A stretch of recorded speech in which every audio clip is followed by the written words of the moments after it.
Hey, Moms and Murder listeners. This is Patrick Hines from True Crime Obsessed Podcast, and I'm so excited to tell you that I'm launching a brand new true crime comedy podcast called Obsessed with Disappeared. The podcast is an episode-by-episode recap of everyone's favorite true crime show, ID's Disappeared. So if you're as fascinated and terrified as I am by missing persons cases, this podcast is for you. My co-host for Obsessed with Disappeared is my best friend of 20 years, Broadway diva Ellen Marsh. Our podcast is full of humor, sass, heart, and also 2 decades worth of just the shadiest dirt on each other. So if you're serious about true crime and missing people, but you also love to laugh, find Obsessed with Disappeared wherever you get your podcasts. Episodes 1 and 2 are available right now. Before we get started this week, we wanted to take a moment to acknowledge the horrific murder of George Floyd at the hands of Officer Derek Chauvin and the wave of anger that has spread across our country as a result. If you've listened to our show for a while, you've probably noticed that we generally don't comment on political or otherwise controversial issues. However, we believe that racism is not about controversy, nor is it up for debate. What happened in the case of Mr. Floyd is unacceptable, and we believe that this is a time to actively participate in making a change. We would like to encourage our listeners who are able to donate to a foundation that's actively working to empower people of color in the U.S. and abroad, or to consider donating directly to the GoFundMe for the family of George Floyd, just as we have. We'll have a link in the show notes to the GoFundMe page, but you can find it at gofundme.com/f/George Floyd. Change can only come when we use our voices to speak for those who can no longer speak for themselves, and when we take actual steps towards change. We are listening and we are learning, and we love you all. And now for the episode.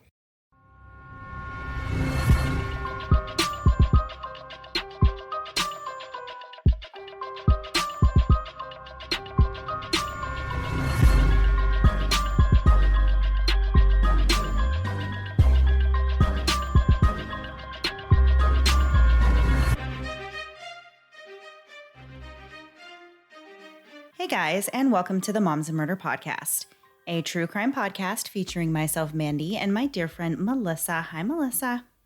Hi, Mandy. How are you? I am hanging in there. How are you? I really look to your tone to decide how I answer every week. I just try to match you. So I'm going to go with just about the same. Doing pretty okay. Yeah. Hanging in there like the cat on the poster hanging in there. I'm in that sort of a situation this week, but it's good. So over the last 130 episodes of this podcast that we've done, we have had a lot of stories about murders at the hands of a spouse. And in many cases, these types of killings are fueled by jealousy or anger over one of the party's affairs. This is another one of those stories, but it's not exactly what you might think. This isn't just another husband kills wife story. It's a really compelling tale of complicated relationships with some twists that you won't see coming. The story this week took place in Akron, Ohio, and before we get into the details, we're going to tell you a little about Akron in this week's segment of We Googled This City, which I'm so happy about, Melissa. I know you are on a Facebook break, but people in the Facebook group were really upset that we did not do Google This City last week, and I promised everybody that it would be back this week. Oh, that makes me so happy. Yeah. Because I only had one person on Twitter, and I was like, well, I guess it's dead now. That's fine. Okay, well, let's get into it. Be prepared to be disappointed. Here we go. So Akron, Ohio is located in northeastern Ohio, and as of the 2019 census estimate, which is apparently a thing, has a population of around 200,000 residents. So hopefully by the time this show is released, the Saturday space launch went off without a hitch. It was supposed to be yesterday when we're recording, so it's Thursday. It was supposed to be Wednesday, but now it's been rescheduled to Saturday, so we'll see what happened. But if it didn't launch yet, I will probably edit this part out. But back in 1962, B.F. Goodrich of Akron, Ohio, designed the suit that John Glenn actually wore whenever he first went into space, which I thought was kind of cool. So cut to current day, and for the 2020 launch, NASA originally considered a design by Massimo, but it seems that he and his wife, Lori Laughlin, are a little busy this year with prior engagements. I need a laugh from you because I've already set that joke up to you in a text to make sure we were on the same page. Okay. That didn't even land after I gave you clues on this one. Dang it. Okay. Wait, here we go. Can you hear me? Can you hear me? Yeah, I can hear you. Oh, Can you hear I did me? laugh. That's why I'm surprised you didn't hear me. It wasn't that great of a laugh, though. I was expecting a little more. I got a little cocky with having a week off. I got to be honest. I'm kidding. So, Mandy, this one's just for you. Mandy, if you ever get a bee in your bonnet, I don't even know what I was doing with this one, and are considering putting your chickens in a beauty pageant, I don't know how you do that either. Just know that Akron is not the place for that. According to a city ordinance, this is such a reach, quote, no person shall dye or otherwise color any rabbit or baby poultry, including but not limited to chicks and ducklings. Bad news for you. Super sorry. But no word on whether you can put flippers on their teeth or not. So, Akron is proud to be the home of the star of the movie Trainwreck, who also happens to be the king of basketball, named LeBron James. He is their hometown hero, along with other people, but that's the big name I saw. And lastly, every year, Akron hosts the National Hamburger Festival, which even includes a competition that made my stomach turn called Bobbing for Burgers. It's basically what you would think. During this competition, participants must take burger patties out of a kiddie pool filled with ketchup, all without using their hands. Didn't we stop doing things like bobbing for illness back in the 80s? I don't understand how that's a thing. It's definitely, it's not things? going to be a thing this year, no, for sure. No, 2020 canceled all bobbing events. But I remember as a kid doing this with pudding. It was like a small slide. You slide into a kiddie pool of pudding and then had to find something with my mouth, take it out in the pudding that I've put my butt in as well because I've slid down the slide, get it out and spit it into this bucket. Or as it would be known for years to come as the only time Melissa swapped spit with someone until she had her first kiss at the young age of 20 and still slightly less awkward. Wait, so this is a real thing you did? Yeah, I totally did that. And I also did not have my first kiss till I was 20. So both true statements. The joke is literally on me. It's disgusting. Isn't that so gross? A pudding thing? Yeah. I don't know what kind of childhood you had. I didn't do that. I didn't have that in my life. You did not go on a slide into a thing of pudding and find something with your mouth. Wow. Talk about a great life you've been living over there, Mandy. Don't judge my life. Hashtag, I don't know. I shouldn't do hashtags. Hashtag, no hashtag. Okay. Oh my gosh. Please get me out of this. So if ever there was anyone that appeared to be living the American dream, it was the Georges. The affluent family consisted of Ed and Cynthia George and the 7 children that they had together. Ed George came into wealth in 1965 when he inherited a successful restaurant business that was formerly owned and operated by his father, Ed George Sr. If you're from the Akron area, there's a good chance that you are actually familiar with this establishment. It's called the Tangier, and its website currently touts it as the leading creative event center, offering new menus with an artistic flair and a multifaceted off-site catering and special event service, all at a competitive price point. I think somebody got a word a day calendar because that's a lot of... It sounds like a wonderful place. It does. It sounds very exciting. Yes. But back in 1965, Ed George Jr. was really just starting to turn this place into what it is today. When the Tangier was first opened in 1948, it was just a small pub, and it changed locations after the first building burned down in the 50s. And with the new venue, they began offering live concerts with famous stars, as well as 5-star dining and luxury facilities for events such as weddings. Acts such as the Beach Boys, Charlie Daniels, and Tina Turner all performed at the venue, and in 1998, the then governor, George W. Bush, delivered a speech there. At first, the establishment wasn't quite as booming. There was a cockroach problem, and the bartenders utilized little tricks to conserve the liquor to save money. When Ed Jr. took over, he added a cabaret and a ballroom, and the business really took off. Ed was considered to be one of the richest men in the Akron area. He was one of 8 children from a Lebanese Catholic family, and he attended church regularly while he was growing up. The atmosphere at the Tangier could be described as Vegas-like, and it had kind of a cheesier element to it with its faux painted walls, stained glass, and domed ceilings that had clouds painted on the inside of them. But even still, residents in the area thought that it was a pretty classy place to hang out. It was through this business that Ed was first introduced to Cindy after she auditioned to become a dancer at the Tangier nightclub. Although Ed typically did not show romantic interest or flirt with his employees, he took an immediate liking to Cindy. Cindy was born Cynthia May Rohr in North Canton, Ohio. She grew up poor, living in a house that was smaller than the average garage, while her father worked in the coal mines. Although they didn't have much, Cindy's parents made sure to keep their tiny bungalow tidy, and they raised Cindy and her siblings to be devout Catholics. Cindy was known for being able to easily adapt to new surroundings and blend in with different friend groups. She was strikingly beautiful, smart, and popular, and she was very involved in various school functions and activities with her high school. In her junior year, she was on the homecoming court. Cindy always had dreams of attending college and studying art and design, but her family's financial situation made the possibility of a college education pretty much non-existent. Cindy had another dream of breaking into modeling or entering the Miss America contest, but she was only 5'4", which made her too short for traditional modeling gigs. As someone who's 5'12", I was too tall for traditional modeling gigs, and also the face I was born with did not make it did not put me at the top of the list. So after graduation, Cindy took off and hitchhiked west. She spent time in Wyoming, Montana, and even Alaska before ending up back on the east side of the country and finding work in a U.S. Airways VIP lounge in Pittsburgh. But when that wasn't providing enough financially, she moved back to her home state of Ohio and applied for a job at the Tangier. She was just 6 years out of high school when she first met Ed, who was about 15 years her senior. Despite the large age difference between them, Cindy said that she knew they'd be together forever from the moment that they met. The couple was married in 1984, and the wedding was a really big event. By this time, Ed was doing very well for himself and was known as being one of the wealthiest men in Ohio.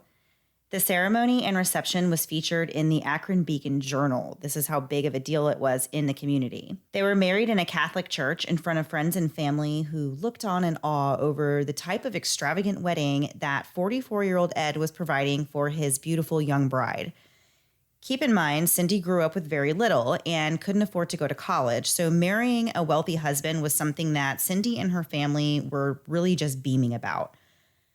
The newlyweds moved into a modest condo in Granger Township, where they shared the complex with Lionel Dahmer. And if that sounds familiar, it's because it's the father of the one and only Jeffrey Dahmer, which I just think is a really interesting fun fact that, like, it's crazy that they lived in the same complex as Jeffrey Dahmer's dad. That's just so random and weird. It is. From there, Cindy began having Ed's children, and she had a lot of them. She went through 4 pregnancies in a 5-year period, and even though these pregnancies took a physical toll on Cindy, she was always happy for each new baby to arrive. And when I say these pregnancies were hard on Cindy, I mean she was pretty much bedridden for every single one of her pregnancies. And that's a lot of pregnancies back to back. That's very hard on your body, but she already had just like really a rough time in pregnancy, but she loved having kids and she just pushed through it and stayed in bed and did what she could. And she really loved that part of her life, having babies. Yeah. The couple soon adopted 2 more children. In 1992, the expanding family moved into a luxurious dream home, which they built on an 18-acre plot of land in the middle of farm country. The home had 5 bedrooms and 5 bathrooms and would be worth around $2.5 million today, which doesn't really seem that fancy when you consider the price of a modern day mansion, say like in LA or something like that. But in the area that they were in, this was really an enviable home to anyone. And especially considering most of their neighbors, you know, far down the street were living in these modest farmhouses. Right. One thing that some might find strange is that Cindy actually had her own space that was separated from the rest of the house. She had her own bedroom that was upstairs, and it was almost like an apartment in its own right. And she had a microwave and a refrigerator up there. And all I want to know is why don't we all have this option in our homes? King of Queens is one of my favorite shows, and at one point Doug gets a refrigerator next to his bed, and instead of being like, wow, that's crazy, I always thought, that actually seems like you would save so much room. Right. So much time. Like I get the benefits there. I did not get the joke. Yeah, for sure. But when it came to the children's bedrooms, luxury items were really non-existent. According to the family nanny, it took the couple years to finish the part of the home where the kids were housed, and their bedroom walls were bare plasterboard, and there wasn't really much in the way of furnishings on that part of the house. But still, the couple provided a nice life for these kids. 5 of the George daughters attended a Catholic school, and Ed was very involved as a father. He was always attending their sports games and being present when it came to their education. Ed was also a great father at home.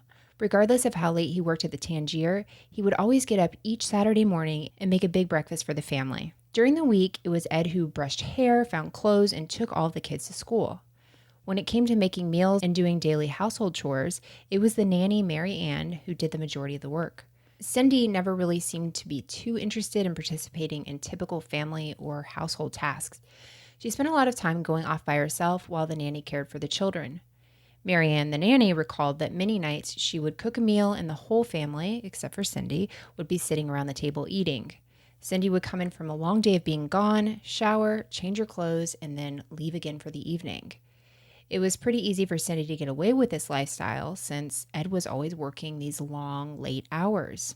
We can speculate that Ed's workaholic attitude may have contributed to a sense of detachment within the couple's marriage, but either way, Cindy was living her life as mostly an independent woman. In 2000, when Cynthia was 46 years old, she entered the Mrs. Ohio America contest. Despite being a mother of 7, she impressed the judges with her poise and placed 3rd in the competition. It seemed like Cindy truly had a dream life. Ed was providing the finances for her to live this lavish lifestyle with really nice and new things, and she lives in this gorgeous farmhouse, had lovely and well-mannered children, and still found the time to, see out this lifelong dream of entering a pageant. Cindy was mostly known as being very charming, friendly, and warm, but there was another side to her that only the closest to her really knew about. For reasons unknown, possibly stemming back from as far as childhood, Cindy struggled to find true happiness and to really feel settled. Some who knew her thought that she was controlling and aggressive and felt that she had no regard for others' misfortune as long as she achieved her own goals. Ed George had given her a life that she had only dreamt of, but in Cindy's mind, there was still something missing, and she eventually started seeking whatever it was from other men.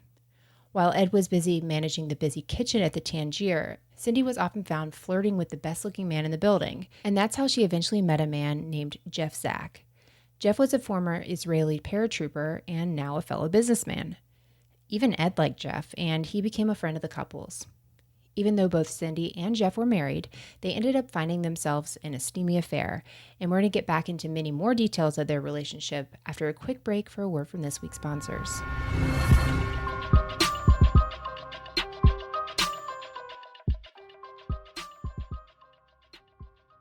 I don't know about you, but the older I get, the more things change. My skin is drier, but my hair is oilier. So for the first time in my life, I've struggled to really find a shampoo and conditioner that doesn't leave my hair looking greasy immediately after washing it. But thanks to Function of Beauty, my hair actually feels and looks clean and healthy every time. And that's because Function of Beauty isn't a one-size-fits-all. It's custom made just for you. After taking the short 4-question quiz on their website, Function of Beauty created my personalized formula. Within the quiz, I was able to select my 5 main hair goals. In my case, I chose strengthen, lengthen, thermal protection, anti-frizz, and hydrate. My special formula is exactly what I need and somehow still the best smelling shampoo and conditioner I've ever used. I chose their pear scent, but there are other fragrances that I can't wait to try. And if fragrance isn't for you, they also offer their products fragrance and dye free. Your custom Function of Beauty bottles are delivered right to your door in cute and customized bottles with your name, the fragrance of your choosing, or no fragrance at all, the color of the content, color, and they even print your name on them so your daughter can't claim that she didn't mean to use your shampoo and conditioner because it literally is made just for you. I chose a cherry blossom scent, and it's one of those scents that just reminds you of springtime, which automatically makes me happy. Plus, now my hair has a great shine, is thermally protected, and never oily. So what are you waiting for? Go to functionofbeauty.com/moms to take your 4-part hair profile quiz and save 20% on your first order. Go to functionofbeauty.com/moms for 20% off and to let them know that you heard about it from our show. That's functionofbeauty.com/moms. If right now in life you're having a harder time dealing with things than you normally do, that's okay. Many of us are. And when I realized I needed a little help to get me through this period, I turned to BetterHelp. BetterHelp simply asks you a few questions and based on your answers is able to assess your needs and match you with your own licensed professional therapist in a safe and private online environment. And you can begin communicating with them in under 24 hours. BetterHelp is more affordable than most traditional therapists, plus financial aid is available to those who qualify. BetterHelp is available worldwide. So whether you're dealing with stress, depression, anxiety, relationships, or more, a counselor is available to you thanks to the internet. And if you decide you want to change counselors, you can do so at any time with no additional cost.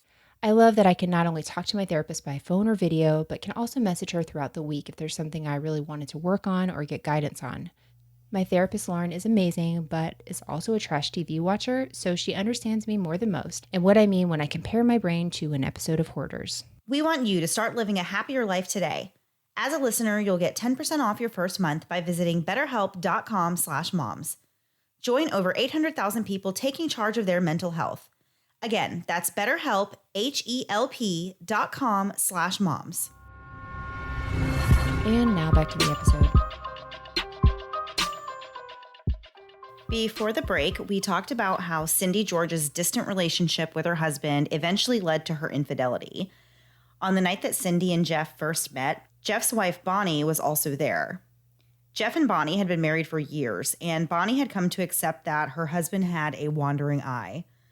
The couple was having drinks at the Tangier bar when Jeff spotted Cindy, and of course, she's dressed to kill. She's about to attend this extravagant event that is there that night, and Jeff's wife noticed that he was checking Cindy out from a distance, and she joked with him that Cindy was beyond Jeff's capabilities as a mate, I guess, to attract. I really don't understand this game between husband and wife, but this is what they were doing. So she was like, don't even think about it. That woman is beyond you.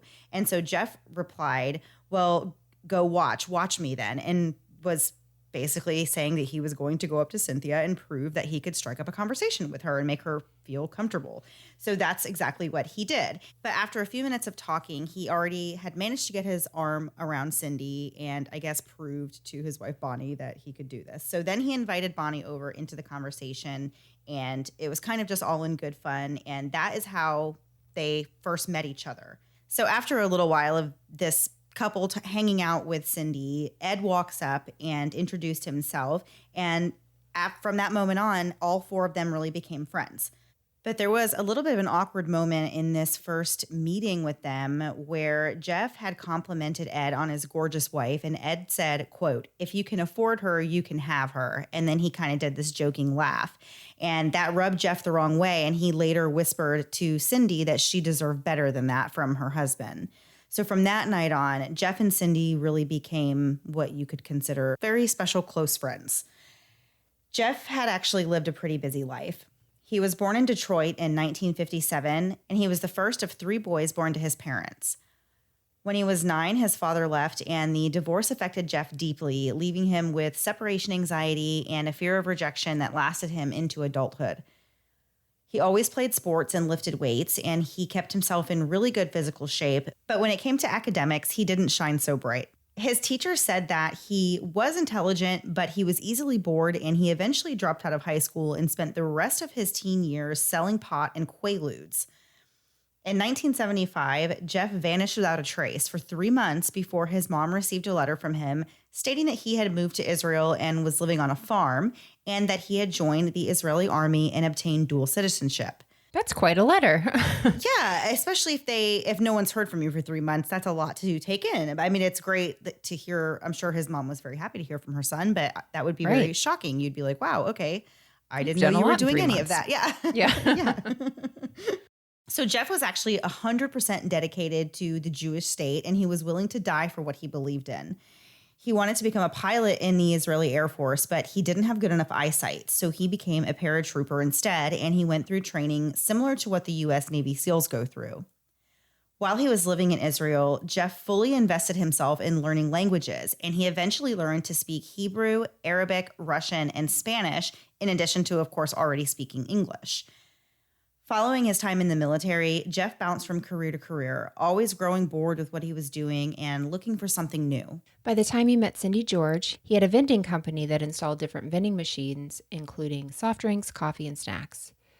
He and his son Brian would personally fill up the vending machines with candy and snacks he purchased in bulk at BJ's Wholesale Club. Most of the time, Jeff was a happy man with a positive attitude, but he also had a dark side where he would explode in anger and start yelling and using his physical size to be more threatening and intimidating. As we said, Jeff was in a long-term marriage with his wife Bonnie at this time, and Cindy was of course married to Ed, but the friendship between Jeff and Cindy only became more and more romantic. This dynamic didn't really seem to bother Ed or Bonnie, and the separate relationship between Cindy and Jeff was kind of an out-in-the-open secret. Anytime someone would ask Ed about his unusual marriage arrangement, he would tell them that women were quote-unquote liberated now, and that they didn't always assume traditional or stereotypical roles.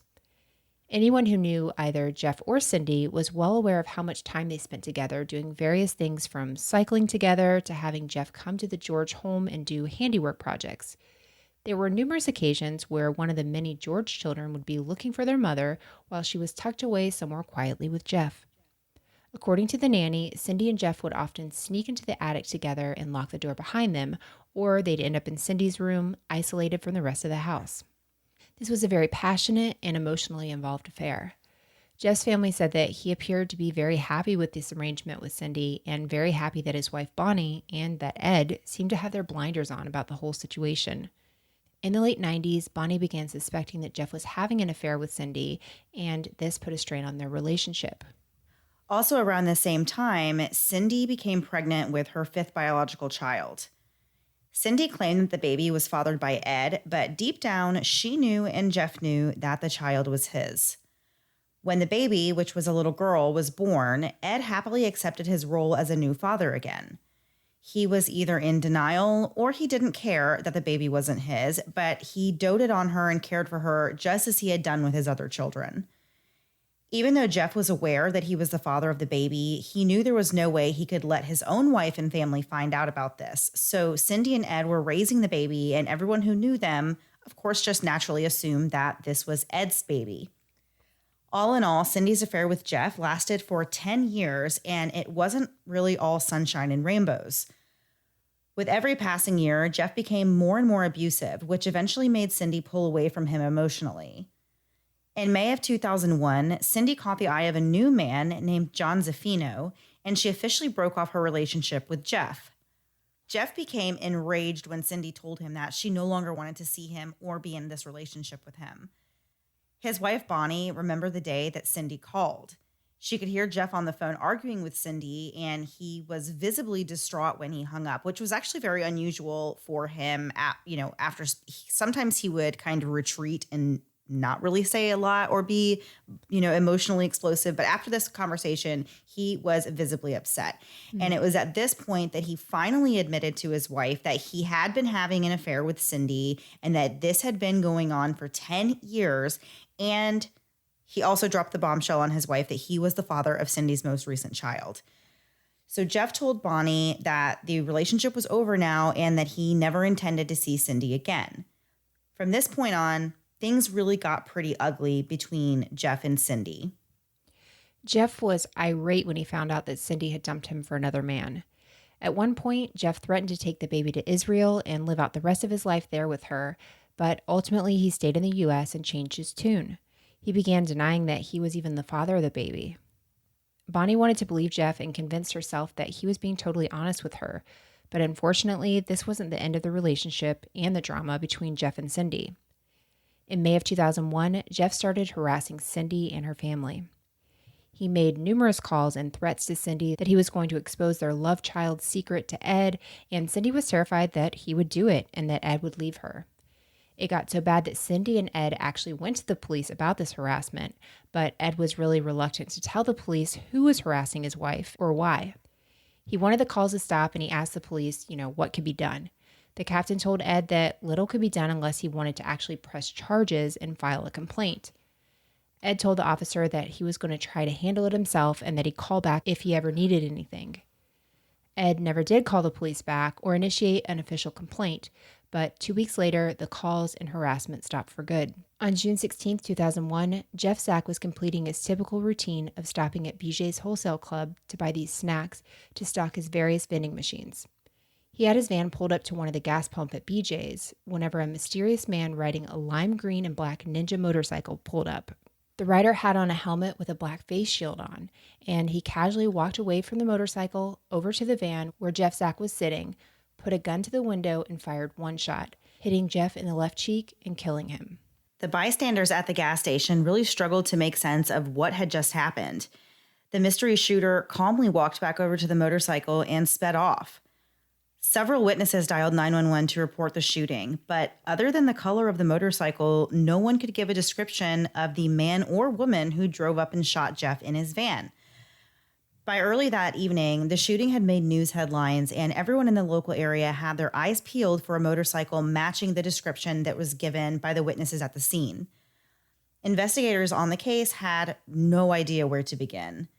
It didn't make much sense why somebody would randomly just drive up and shoot a man at a gas pump and then drive off.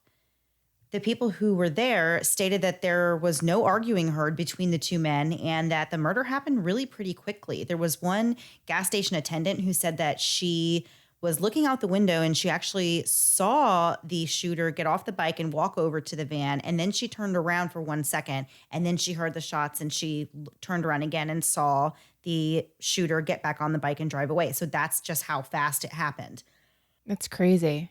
And just crazy how just calm the whole situation was. The guy just gets off, walks over, does what he came there to do, gets on his motorcycle, rides off. Like no conversation, no arguing, no nothing. Right. I mean, I can't imagine being in that situation, being out in public and something like that happening. I feel like it would just take time to even register, what just happened. Yeah. So one of the first theories that police started kind of thinking about was whether or not Jeff's murder was a contract killing. To find out more about Jeff's life, they started speaking with his family and his close friends. And of course, the first thing they wanted to know was whether or not Jeff had any enemies. So usually in crime stories like this, we hear the family and friends say that the victim had no enemies and that, they have no idea why anybody would want to harm them. But in this case, Jeff's friends and family readily admitted to police that Jeff actually had a lot of enemies. Jeff was kind of a shady guy, as it turned out, and it was a definite possibility that he could have crossed the wrong person. When police spoke with Jeff's wife, Bonnie, it was she who suggested that they should dig into Ed and Cindy George. Bonnie told the investigators that Ed had good reason to want Jeff killed because Jeff had been having an affair and even fathered a child with Ed's wife, Cindy. When the detectives learned this information, it really moved Ed George to the top of their list of suspects.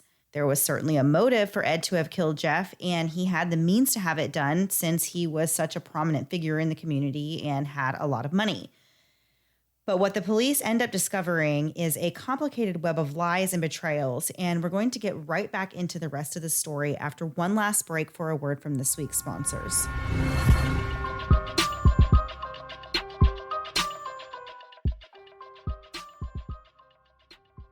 I order a lot of stuff online. Groceries, clothes, home decor, kids' toys that will maybe keep them busy for 15 seconds. And now I can do what I love by shopping online while saving money thanks to Honey. Honey is the free online shopping tool that actually saves you money in real time by searching the entire internet for the best promo codes and applying them to your cart. Gone are the days of searching for that code you think you saw on another site to apply it to your order. Honey takes the guesswork out of it and helps you get the best price available every time. I've had Honey for several months now and actually look forward to checkout just to see how much money I can save. On Mother's Day, my kids gave me a gift card to Old Navy, and I immediately took it and went on to oldnavy.com to buy myself some tall yoga pants and a couple of tops. The price ended up being a little more than my gift card, but then at checkout, I saw the Honey box drop down. I hit apply coupons, and Honey searched the internet and saved me an additional 20% that I hadn't found myself, which ultimately meant it saved me around $10, so I didn't have to pay anything at all after using my gift card. Honey has found its over 17 million members over $2 billion in savings, so why not be one of them? Not using Honey is literally passing up free money. It's free to use and installs in just a few seconds. Plus, it's now part of the PayPal family. Get Honey for free at joinhoney.com/moms. That's joinhoney.com/moms. I love food. Love, love, love food, but I'm not a great cook.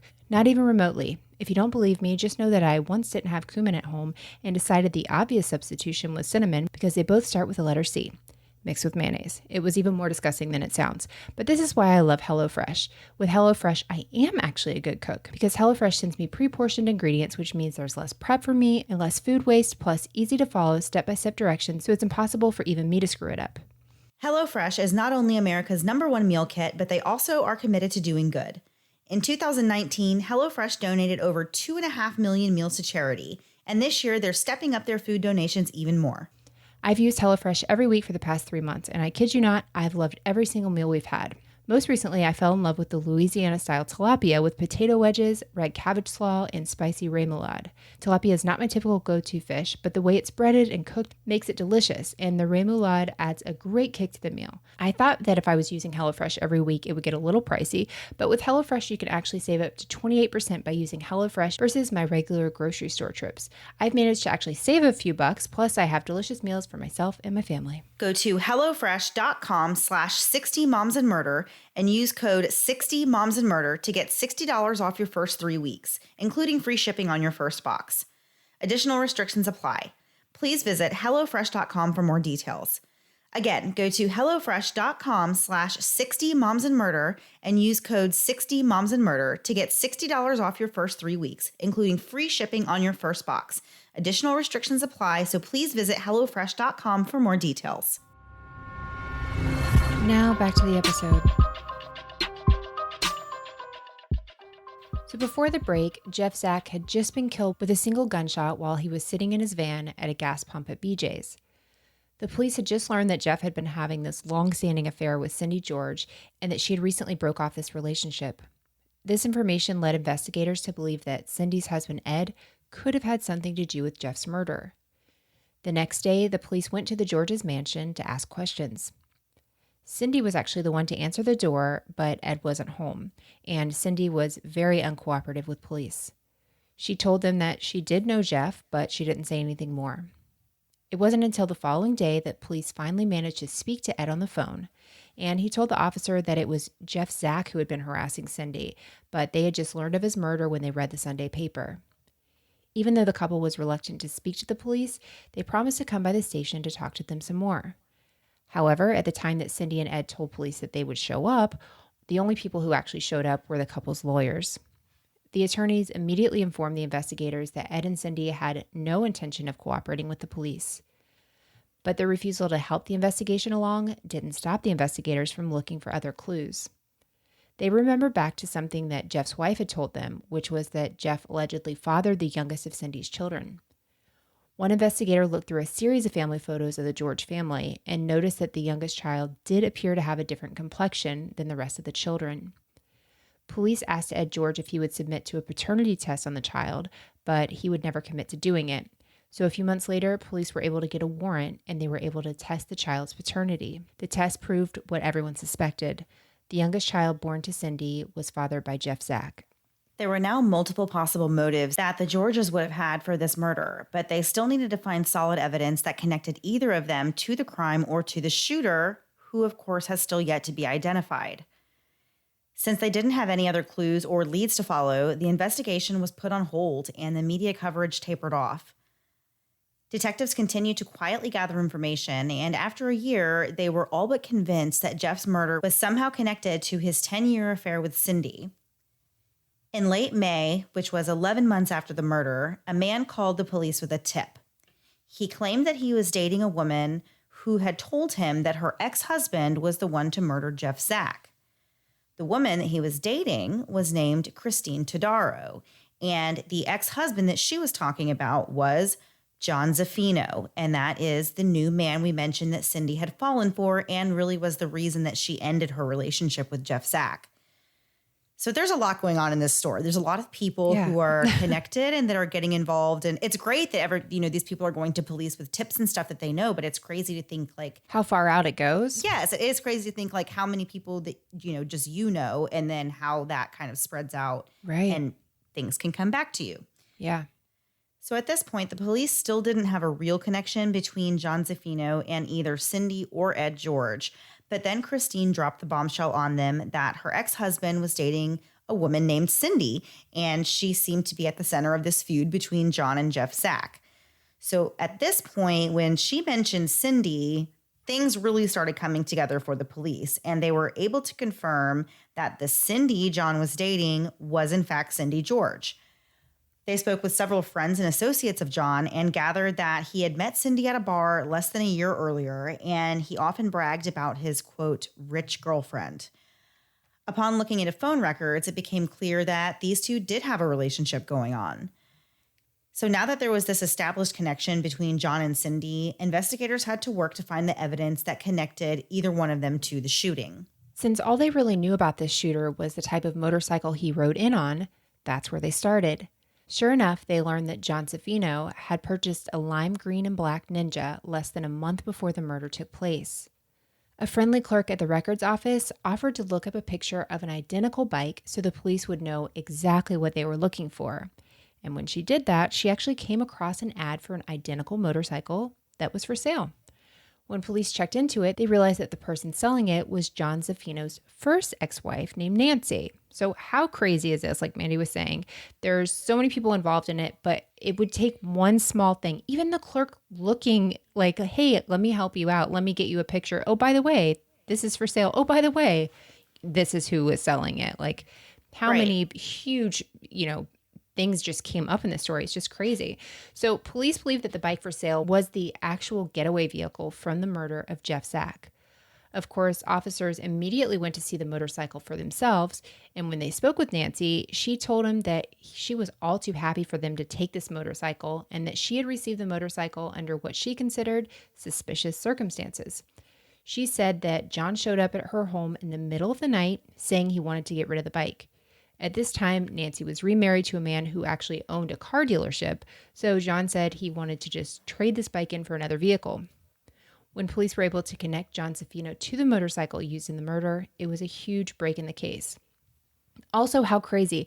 If he had maybe gotten rid of it and just drove it into a river, he goes or back to his, anything, but to be like, I want some money back for this, or I want a car out of this, that could be your total undoing in something like this. Thank goodness, but it's just crazy. So one detective later said that it was a huge piece of circumstantial evidence, and it was really just what they needed to arrest John and bring charges against him. He was arrested 15 months after Jeff Zack was killed and charged with aggravated murder. It was the hope of prosecutors that once John was behind bars, he would throw Cindy under the bus and implicate her in the crime as well. At this point, investigators still believed that Cindy was the one who masterminded or set up this hit on Jeff Zack. But that's not what happened. John actually refused to talk or give police any information that would incriminate Cindy, and so his case went on trial in February of 2004. During John Zaffino's trial, the case was heavily presented with Cindy being at the center of this entire crime. Cindy was called to testify, but after she was sworn in, she refused to speak and exercised her Fifth Amendment right because she was afraid of saying something that would incriminate herself on the stand. But her silence really looked just as bad for her. The jury ultimately found John Zaffino guilty of the murder, but they were upset with the prosecution that charges had not been brought on Cindy. Through it all, and even after John was sentenced to 23 years in prison, he refused to sell out Cindy and never once threw her under the bus. In fact, the two continued to write letters and talk to each other once he was behind bars. Investigators and prosecutors didn't give up hope that John and Cindy would slip up one day and they would get the evidence they needed to charge Cindy in the murder. So John made several phone calls from prison, which of course are all recorded, and he didn't really speak on the phone much to Cindy herself, but the conversations with other people are what gave the police hints that Cindy was in fact involved in this crime.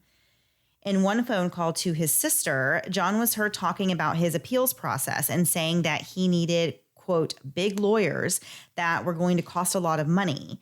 And he then suggested that Cindy and Ed George would pay for it and warned that there would be consequences if Cindy did not cooperate. So the overall theme of this conversation, of these types of phone calls, was that Cindy knew what she did, and he was, saying well, she knows, her part, so she better give me the money to take care of my defense or to, help get me out of here or, whatever. So the calls were enough to finally charge Cindy with the murder. Of course, everything in this case is so circumstantial, but there's a lot of cases like that. So then it kind of becomes a likely picture of what happened in the case. Cindy was arrested in January of 2005 and charged with conspiracy to commit murder and complicity to commit aggravated murder. Just before Cindy was set to go to trial, she requested something unusual that you really do not see very often. She wanted her case to be tried directly to the judge instead of having a jury hear the case. This would mean that Cindy's fate was in the hands of one person and one person only, and that person in this case was Judge Patricia Cosgrove. The case against Cindy was purely circumstantial, as we just said. They had never recovered a murder weapon. There were no eyewitnesses that gave any useful information, but yet the prosecutors insisted that there was plenty of evidence to prove that Cindy was the one who encouraged one lover to murder another. One piece of evidence that was brought to light was that Cindy's bank records showed she had purchased the alleged getaway bike for $5,300. This was assumed because a withdrawal was made from her account for that amount on the same day that John bought the motorcycle. The prosecution alleged that this proved the two of them had a plan and that Cindy was willing to help facilitate it in whatever way was necessary. Another thing Cindy paid for was John's cell phone bill.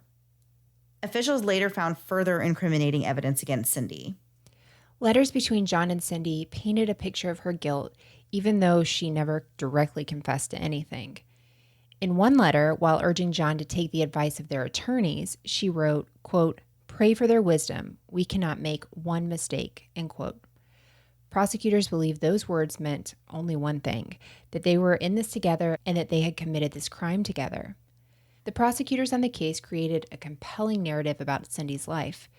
She was exposed as a cheater who had been unfaithful to her husband for years and even conceived a child from an affair, and that she then persuaded another lover to murder the first one. Cindy's defense attorneys argued that John Zaffino acted in the murder alone. There really wasn't one shred of evidence that actually proved that Cindy planned and financed a hit on Zack, and John Zaffino himself had never implicated Cindy in the crime either. Cindy's therapist testified on her behalf, stating that Cindy had no tendencies towards violence and that she had been working to end her long-standing affair with Zack in an amicable way. Cindy did not take the stand in her trial. In the closing arguments, her defense team reiterated the fact that there was a lack of evidence and that this was really just a very circumstantial case. Once the judge had overseen all the information and heard from both sides, she took 4 days to settle on the verdict. It was a Monday morning, and Cindy's husband Ed and several of their children accompanied her to the courtroom to face the judge. Ed had stood by Cindy's side throughout the whole ordeal, and it was he who actually paid for her high-dollar defense team. All they could hope for at this point was the chance of an acquittal. The judge took her time reading over the charges and then explained her decision. Judge Cosgrove said, quote, "Based on the totality of the evidence produced at trial, the court finds beyond a reasonable doubt that the defendant, Cynthia Rohr George, is guilty of complicity to commit aggravated murder for the death of Zack," end quote. Cindy was offered the opportunity to speak to the judge before the sentence was actually handed down. All Cindy had to say was that she had nothing to do with this crime. While Cindy's devastated family looked on, Judge Cosgrove sentenced Cindy to life in prison. But that is not where the story ends. Less than 2 years later, on January 7th, 2007, Cindy's case was back in court. She and Ed had spent the last year working on an appeal, and there were no expenses spared on Cindy's possible second chance. This situation was unique in that the original verdict was handed straight down by a judge, so the likelihood that a court of appeals would then side with Cindy and not with the judge were really pretty slim. Yeah. But on March 21st, 3 appellate court judges voted on whether or not to overturn Cindy's conviction. And in a 2-1 vote, Cindy became a free woman once again. The prosecutors in this case were absolutely shocked because they believed that they had presented strong enough evidence and a strong enough case and that everything pointed to Cindy's guilt. But the appellate court disagreed. They said that the evidence presented in Cindy's trial wasn't enough to prove beyond a reasonable doubt that Cindy was involved in any way. Not only was Cindy ordered to be released from prison, but the ruling also meant that Cindy could never be retried for the murder of Zack. On March 22nd, 2007, after spending 16 months in prison, Cindy returned home. Ed and the 7 children were absolutely ecstatic to have her back. And when she arrived, the family even greeted her with all these hugs and kisses, and they had a cake and balloons. And after she returned home, the family pretty much resumed a normal life. In 2015, two of the George daughters, named Angelica and Antoinette, officially took over the family business at the Tangier. Their goal was to maintain the history and uniqueness of the venue while also transitioning it into the future. The young women have this vision of turning the establishment into a place for a younger market in the banquet business. Many of the facilities at the Tangier have been remodeled, including the ballroom, and an updated mix of new decor has been added. Many events, from weddings to corporate parties to class reunions, are booked at the Tangier, and these events bring in about 75% of their revenue today. So it has really gone from, that place has really gone from just being a little pub to now being this huge place. I looked at their website. It looks gorgeous and beautiful, and like just the type of place that you would want to have your wedding or your event at. I was telling Mandy this off mic. I was a little disappointed, though, because I searched, since they did cabarets, and Countess Luann from Real Housewives of New York has not visited their establishment. So I hope she makes her way that way once COVID has passed, because that is a show not to be missed. This is such a crazy story. The funny thing is, I know the story from years ago, and I was trying to find it a long time ago for us to talk about it, because it's fascinating. There's just so many facets and so many people in the story. But I kept Googling murder and motorcycle, because that's all I could really remember, that it was, her lover, which, I love that word, that did that. But all I could remember is, because that was just such a crazy thing, that the guy's sitting at a gas station minding his own business, and somebody comes there clearly with the entire purpose to shoot him and get out of there quickly. I don't know. It's just, it's an interesting story about family dynamics too, because that's a whole story in itself, I think. Just the way their family kind of worked, and I don't know, just down to having the trial by judge, all of it. It's really, I hate to use the word interesting, but it is a very interesting. It's very interesting. Yeah, it's very fascinating and different. There's just a lot of things in this case that are not typical of what you normally see. All right, Melissa, it is time to turn the page and go to last thing before we go, and it is also the first of the month. So that means that this week we have our hero segment, and I really love the hero this week. Me too. Since this is June, and in the US, this is the month of Father's Day, and my husband's going to remind me of that, we thought we would look for a hero that had to do with somebody having their hero as their father. So we found this one. And so this is from Mia, and Mia writes, "My dad is my hero. I'm only 15 years old, and I'm his only daughter. He has porphyria, and we've been through a lot. At the time of my birth, he was ill and in the hospital across from my hospital. Even though he was sick, he made an effort to be there for my mom and I. Through the years, he has kept me safe and defended me against my two older brothers. He was there for each and every school concert and event. Not to brag, but I'm his favorite. We have a lot of inside jokes, and I can't help but laugh at him when he is trying to cheer me up. I really, really love my dad." Oh, I love that. That's so sweet. I love that so much. And yes, he sounds like such a wonderful dad. I know. I'm wondering where Mia is from, because she spelled favorite with a U.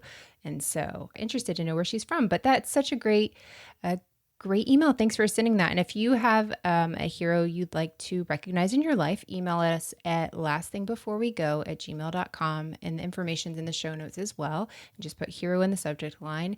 And we do this at the beginning of the month, every month. We really enjoy doing this. So thank you, Mia, so much for sharing. Thank you, everyone that's shared before. We go through these, every month. So if we haven't picked yours yet, it may just be in line for another month. So, but I won't know until like the day before when we decide. Right. Because we're not that far ahead on anything. So yay. So that was it for this week. I hope everybody has a wonderful week. We'll be back next week. Oh, yeah. And in the meantime, if you want to check out our Patreon, we're going to have a bonus episode. It's about the murder house, which apparently is something from American Horror Story. Spooky. Yes. I wasn't familiar with it, but I think it's something that American Horror Story, which that's kind of your thing, was based on. Maybe a season was based on something like that. Yeah. Okay. Yes. Mm-hmm. Okay. So we're doing that, and that's at patreon.com/momsandmurderpodcast. We have a new bonus episode every month, and ad-free early release episodes are there every week at 8 p.m. Eastern Standard Time on Sunday nights, because that is clockwork. We get it up there on time. All right. That's all the messages from me, Mandy. Awesome. All right. So we will see you guys back next week, same time, same place, new story. I think I added some extra things in there, but that's all right. I appreciated the update. Have a great week. Bye. Thanks so much for listening to the Moms and Murder podcast. Make sure to check back with us next week for a new episode. You can also find us at momsandmurder.com, where you can connect with us via social media. Please make sure you subscribe and give us 5 stars, because giving us 4 stars would be a crime. Thanks so much.